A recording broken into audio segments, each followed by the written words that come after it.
नमस्कार दोस्तों, दर्रो क्लासेज में आप सभी का स्वागत है। राजस्थान की कला और संस्कृति की ये क्लास है, जिसके अंदर हम राजस्थान के दुर्गों के बारे में पढ़ रहे थे। आज के इस वीडियो के अंदर हम राजस्थान के तारागढ़ और जूनागढ़ दुर्ग के बारे में पढ़ेंगे। तो चलो दोस्तों, वीडियो स्टार्ट करते हैं। आज पढ़ेंगे सबसे पहले हम तारागढ़ दुर्ग के बारे में। किसके बारे में पढ़ेंगे? तारागढ़ दुर्ग के बारे में। आप जो फोटो देख रहे हो वो तारागढ़ दुर्ग की है। किस दुर्ग के? तारागढ़ दुर्ग की, जो कि कहाँ स्थित है? अजमेर के अंदर स्थित है।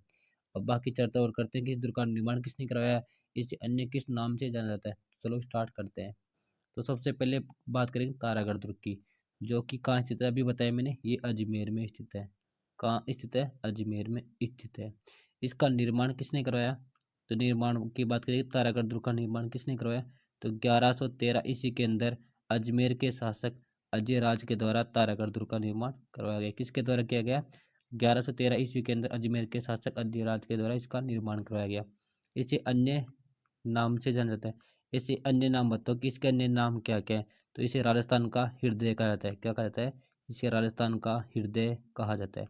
साथ ही इसे राजपूताने की कुंजी कहा जाता है। राजपूताने की कुंजी कहा जाता है। राजपूताने की कुंजी कहा जाता है।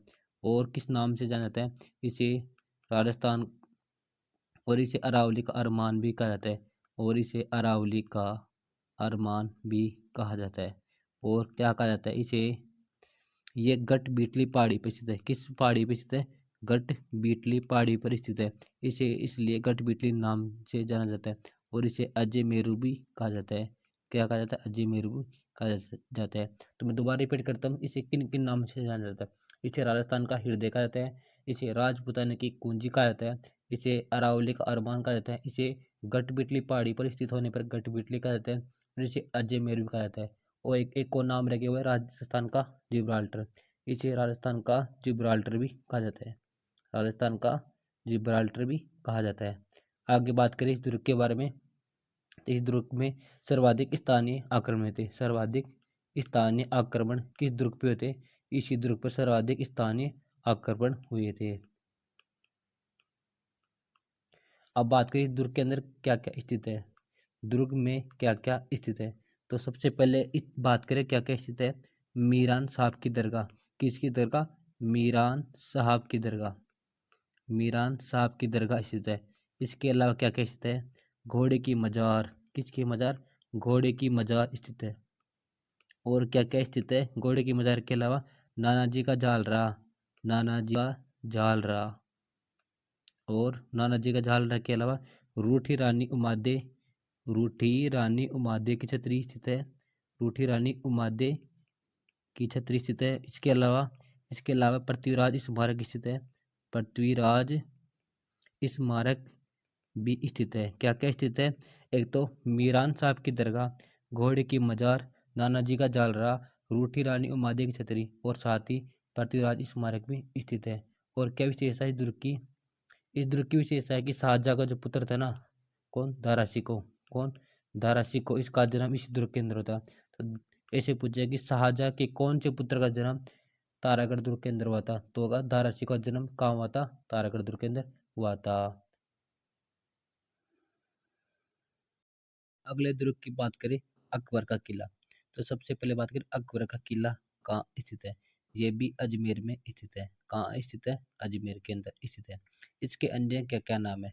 अकबर का किला, इसका अन्य नाम बताओ। अन्य नाम सबसे पहले इसे मैगजीन का किला कहा जाता है। किसका किला कहा जाता है?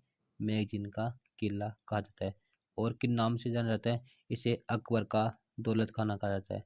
अकबर का दौलत खाना कहा जाता है। दौलत खाना कहा जाता है। और और किस नाम से जाना जाता है? इसे शास्त्रागार भी कहा जाता है। इसे शास्त्रागार भी कहा जाता है। अब बात करें इसका निर्माण किसने करवाया था। निर्माण की बात करें तो 1571-72 के अंदर अकबर ने करवाया था। किसने करवाया था? अकबर ने करवाया था। तो अकबर का किला अजमेर में स्थित है। अन्य नाम इसे मैगजीन का किला, अकबर का दौलत खाना, शास्त्रागार कहा जाता है। इसका निर्माण 1571-72 के अंदर अकबर ने करवाया था। और बात करें इस दुर्ग के बारे में, तो ये राजस्थान का एकमात्र ऐसा दुर्ग है। राजस्थान का एकमात्र दुर्ग है। राजस्थान का एकमात्र दुर्ग है जो कि जो पूर्णतः मुस्लिम शैली में बना हुआ है। जो कि पूर्णतः मुस्लिम शैली के अंदर बना हुआ है।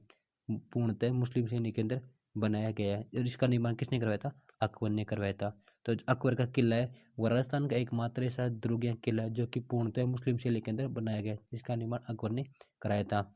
और क्या विशेषता है? 1576 के अंदर हल्दी घाटी का युद्ध, हल्दी घाटी की युद्ध की रणनीति अकबर ने इसी दुर्ग के अंदर बनाई थी। तो 1576 के अंदर जो हल्दी घाटी का युद्ध हुआ था, उस युद्ध की रणनीति अकबर ने किस दुर्ग के अंदर बनाई थी? अकबर का किला जो कि अजमेर के अंदर स्थित है। और क्या विशेषता है? सर सर टॉमस रो जो कि एक यूरोपियन यात्री थे, उनकी मुलाकात जहांगीर से हुई थी, जो कि इसी दुर्ग के अंदर हुई थी। तो जो सर टॉमस रो हैं, जो पहली बार जहांगीर से मुलाकात करे थे, वो भी अकबर के किले के अंदर ही करे थे। तो अकबर के किले की विशेषता क्या है? ये राजस्थान का एकमात्र ऐसा दुर्ग है जो कि पूर्णतः मुस्लिम शैली के अंदर बनाया गया है, जिसका निर्माण अकबर ने कराया था। 1576 के अंदर हल्दी घाटी के युद्ध की रणनीति अकबर ने इसी दुर्ग के अंदर करी थी। और सर टॉमस रो जो कि यूरोपियन यात्री है, उनकी पहली बार मुलाकात जहांगीर से इसी दुर्ग के अंदर हुई थी। अगले दुर्ग की बात करें तो अगला दुर्ग है जूनागढ़ दुर्ग। कौन सा है? जूनागढ़ दुर्ग, जो कि कहाँ स्थित है? जूनागढ़ दुर्ग स्थित है बीकानेर के अंदर स्थित है। कहाँ स्थित है? बीकानेर के अंदर। इसकी नींव किसने रखी थी? इसकी नींव की बात करें तो इसकी नींव राव बीकाने इस दुर्ग की नींव रखी थी। इस दुर्ग का निर्माण किसने कराया? तो बात करें निर्माण की तो जूनागढ़ दुर्ग का निर्माण किसने कराया? तो 1588 ईस्वी के अंदर किसने कराया? बीकानेर के शासक राय सिंह ने इस दुर्ग का निर्माण कराया। और ये राजस्थान का ऐसा दुर्ग है जो कि हिंदू व मुस्लिम दोनों शैलियों के अंदर बनाया गया है। हिंदू व मुस्लिम दोनों शैलियों के अंदर बनाया गया है, जो कि राजस्थान का ऐसा दुर्ग है जो कि हिंदू शैली और मुस्लिम शैली दोनों में बनाया गया है।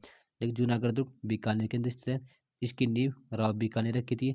निर्माण 1588 ईस्वी के अंदर बीकानेर के शासक राय सिंह ने करवाया था। ये हिंदू व मुस्लिम दोनों शैलियों के अंदर बनाया गया है।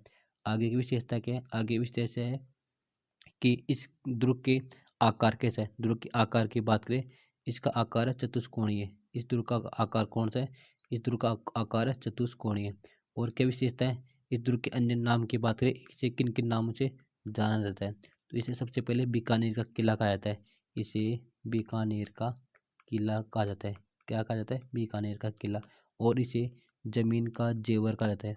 इसे जमीन का जेवर कहा जाता है। और इसे राती घाटी का किला भी कहा जाता है। राती घाटी का किला भी कहा जाता है। तो इस दुर्ग के अन्य क्या क्या नाम है?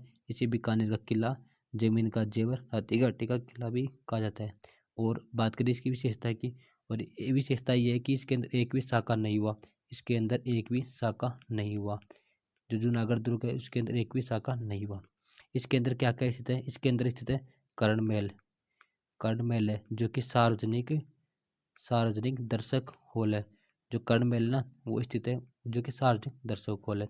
इसके अलावा स्थित है इसके अंदर अनूप महल। क्या स्थित है? अनूप महल स्थित है। अनूप महल क्या है? एक प्रशासनिक संग्रहालय। अनूप महल ना वो क्या है? एक प्रशासनिक संग्रहालय है। कैसा संग्रहालय? प्रशासनिक संग्रहालय। और क्या स्थित है? इसके अंदर स्थित है गंगा महल। क्या स्थित है? गंगा महल स्थित है। जो प्रथम विश्व युद्ध के दौरान जो निर्मित प्रथम क्या नाम है? गंगा सिंह द्वारा निर्मित है, जो प्रथम विश्व युद्ध के विमानों का मुख्यालय है। इसके अंदर जो प्रथम विश्व के युद्ध के अंदर जो विमानों थे ना, उनके रखने का मुख्यालय जो कि गंगा सिंह के द्वारा बनाया गया था, गंगा महल। और क्या विशेषता है? और विशेषता है इसके अंदर है बादल महल। क्या स्थित है? बादल महल है, जहाँ पे दीवारों पर क्या है? बादल महल के अंदर के दीवार पर कृष्ण और राधा की भित्ति चित्रणों का अनावरण किया गया है। भित्ति चित्रों का अनावरण मिलता है। और जो इसका जो मुख्य द्वार है उसे कर्णपोल कहा जाता है। क्या कहा जाता है? उसे कर्णपोल कहा जाता है। तो जूनागढ़ दुर्ग का जो मुख्य द्वार है उसे कर्णपोल के नाम से जाना जाता है। अगले दुर्ग की बात करें तो अगला दुर्ग है लालगढ़। लालगढ़ जो कि कहाँ स्थित है? वो भी बीकानेर के अंदर स्थित है। लालगढ़ भी कहाँ स्थित है? बीकानेर के अंदर स्थित है। इसका निर्माण किसने करवाया था? तो निर्माण की बात करें, इसका निर्माण गंगा सिंह ने करवाया था। किसने करवाया था? गंगा सिंह ने करवाया था। गंगा सिंह ने अपने पिता लाल सिंह की याद में करवाया था। किसने कराया था? लाल सिंह की याद में करवाया था, जो कि बीकानेर के अंदर स्थित है। लालगढ़ दुर्ग बीकानेर के अंदर स्थित है। इसका निर्माण गंगा सिंह ने करवाया था, अपने पिता लाल सिंह की याद के अंदर करवाया था।